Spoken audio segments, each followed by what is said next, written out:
D'ici quelques minutes, Laurence et Sarah vont vous présenter leur nouveau travail de recherche publié à HEC sur les business régénératifs.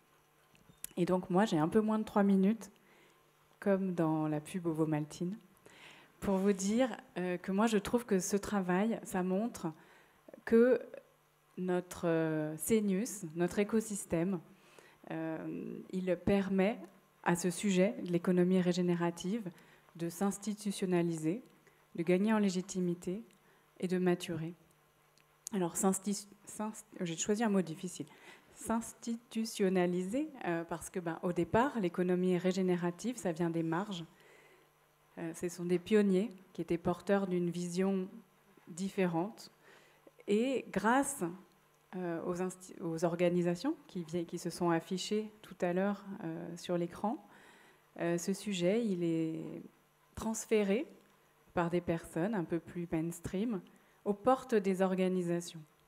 Et ce transfert, il est indispensable, mais il est aussi à haut risque, parce que les pratiques régénératives, elles pourraient très bien se trouver retournées, transformées en instruments au service du business as usual. Alors c'est vraiment important qu'on ait des travaux de recherche solides publiés par HEC qui nous disent ce que c'est que l'économie régénérative et comment on y va. Et c'est important aussi qu'on ait la SPEC AFNOR qui a été publiée l'an dernier sous l'égide d'Isabelle Delannoy qu'on a vu tout à l'heure sur l'écran. Je vous disais, ce sujet aussi pour moi il mature. C'est-à-dire que notre CNUS, comme dit Mathieu, permet la maturation de ce sujet de l'économie régénérative. Il y a quelques années, il me semble que notre attention collective portait sur le fait de faire comprendre la gravité de la situation, de faire vivre aux gens une transition intérieure, de faire qu'ils prennent leurs responsabilités, qu'ils se mettent en marche. Ensuite, on a dit, mais attendez, ça ne suffit pas de réduire les impacts. Il faut changer de rapport au monde. Il faut changer les règles du jeu économique. Et puis, on a essayé de faire comprendre ce que c'était qu'une économie régénérative à nos cerveaux forgés dans et par un système socio-économique qui est assez largement opposé à cette économie régénérative. Et puis aujourd'hui, ce sujet, il est en voie d'opérationnalisation. Et le travail de Laurence et Sarah nous montre que on est maintenant sur des questions qui sont quelles sont les stratégies concrètes, opérationnelles, pour aller vers la régénération. Merci Valérie. Alors on va vous présenter. On va vous parler effectivement avec Sarah de notre livre blanc qui vient de paraître. Donc effectivement, moi j'enseigne la stratégie à HEC, en particulier les business models innovants. Donc je me suis intéressée à ces sujets-là et c'est bien sûr le parcours de la CEC auquel j'ai eu le plaisir de participer comme de nombreux d'entre vous qui m'a donné envie d'aller plus loin. Et avec Sarah, on a identifié 40 entreprises, 40 organisations pionnières qui sont allées vers la régénération et qu'on a eu envie d'analyser. Donc peut-être, je vais faire ma prof, là, pendant une petite minute, et je vais essayer d'aller vers la définition d'une organisation régénérative.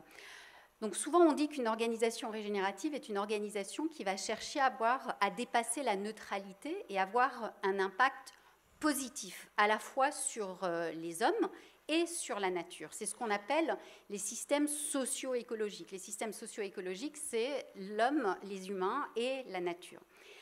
Alors peut-être pour définir, le plus simple, c'est de prendre un exemple. Et je vais vous prendre l'exemple d'une entreprise qui s'appelle Tufri, qui est basée à Florac, dans les Cévennes. Et cette entreprise a été créée en 1892 et elle fabriquait du jean à l'époque. Et elle a survécu à la désindustrialisation des années 60, mais c'était une toute petite entreprise. Mais elle a été reprise il y a 10 ans par Julien Tufri, la 4e génération. Et Julien a vraiment complètement revitalisé cette entreprise.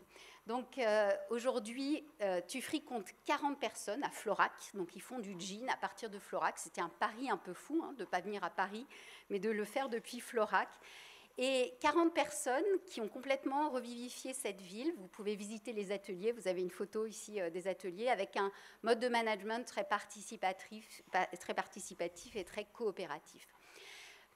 Donc ça, c'est côté humain. Mais côté nature, Julien a aussi beaucoup travaillé sur des teintures naturelles, sur évidemment des matières premières très particulières. Et l'année dernière, a lancé un appel, un financement participatif pour constituer un troupeau de brebis pour avoir de la laine. Et aujourd'hui, ce troupeau de brebis, dont je suis une heureuse bergère par ailleurs, paisse en fait pendant l'hiver dans les vignes à Montpellier, régénère la terre autour de Montpellier dans les vignes, et en été, passe l'été en Lozère. Et donc vous avez là un exemple typique d'une organisation régénérative, c'est-à-dire une organisation qui améliore la santé des systèmes socio-écologiques, c'est-à-dire à la fois des hommes et de la nature. Mais au-delà de simplement améliorer, cette organisation, elle va aussi prospérer grâce à cette santé, grâce à l'amélioration de la santé des systèmes socio-écologiques. Donc une entreprise, une organisation régénérative, c'est une organisation qui comprend qu'il n'y a pas business et la nature et les hommes, que tout ça, en fait, c'est imbriqué, que le business est imbriqué dans ce système socio-écologique. Et c'est ça qui est important de comprendre pour la différence avec simplement des externalités. Le business régénératif est vraiment intégré dans ce système socio-écologique. Donc, Tufri est une petite entreprise, une entreprise familiale, mais évidemment, aller vers la régénération, c'est compliqué. Et c'est ce que nous avons voulu montrer dans ce rapport. Oui, parce que quand vous regardez là, le schéma, ça a l'air super simple. On se dit, voilà, nature, humain, externalité. Désormais, on est imbriqué facile, 2 cm à peu près entre les deux schémas. Mais alors, dans les 5 dernières années, justement, en travaillant avec certains d'entre vous et ainsi qu'un certain nombre de dirigeants qui sont lucides, qui sont motivés pour aller vers l'économie régénérative, on sent qu'il y a quand même un vrai saut qui peut sembler un peu effrayant. Et donc c'est pour ça qu'avec Laurence, du coup, on a été voir ces 40 organisations pionnières qui ont tenté souvent by design de créer des ponts, de créer des business models pour aller vers cette économie régénérative. Et nous, on a dit, regardez, quel est leur modèle économique? Et à partir de ça, on a identifié 2 grands types de business models. Certains d'entre vous se reconnaîtront peut-être dedans. Le premier grand type est très centré sur la transformation de ce qui a de la valeur dans leur secteur. Et le deuxième grand type est souvent un grand type de business model qui est centré sur un territoire. Pour le premier, Laurence vous a parlé de Tufri. Quand on regarde Tufri, on se rend très bien compte qu'on est face à une organisation qui, quand vous êtes client de Tufri, vous n'êtes pas seulement consommateur, vous allez être coacteur d'une belle histoire, d'une histoire liée à des territoires, des hommes. Vous achetez une veste, d'ailleurs vous pourrez voir Laurence tout à l'heure qui a une veste Tufri. Vous n'achetez pas seulement une veste, vous tissez un lien avec un ensemble d'un écosystème jusqu'à la brebis que vous adoptez. On est donc face à des... Tufri illustre bien toute cette série de business models qui vont aller raconter une nouvelle histoire de qu'est-ce qu'est la valeur dans mon secteur, qui vont entrêler leurs clients, leurs fournisseurs, leur chaîne de valeur, leur secteur dans cette nouvelle histoire de la valeur, et pour certains qui vont aller jusqu'à changer l'ensemble des règles du jeu de leur secteur. Le deuxième grand type, lui, va se focaliser sur les territoires. Ça va être son prisme. L'exemple principal que je prendrais pour l'illustrer serait Compfama, une organisation basée en Colombie, qui a un conglomérat qui détient des activités de santé, d'éducation, de banque, de gestion de parcs nationaux, et qui va être au service de la région de Medellín pour l'aider à monter en grade, monter en capacité, être plus vitale et générer de la valeur à travers ça. Le point commun de toutes ces organisations et de tous ces modèles d'affaires que l'on a pu identifier, ce qu'on parle toujours entre nous beaucoup de « ok, mais comment est-ce qu'on met à échelle? Est-ce que ça se scale ?» Eh bien, c'est justement le fait de ne pas forcément être dans du déploiement de solutions, mais d'être beaucoup plus dans le fait d'organiser, le fait de pouvoir jouer collectif. Chacune à un niveau toujours plus élevé, du site jusqu'à la région, de l'organisation jusqu'au secteur entier. Alors, nos 40 entreprises pionnières ont montré qu'on pouvait effectivement aller concilier le bien pour le vivant, mais aussi la performance économique. Alors, on ne veut pas s'arrêter là, on en a 40 et on voudrait lancer un appel ce soir. On voudrait évidemment augmenter cette liste et continuer la recherche sur ces entreprises qui sont les pionnières.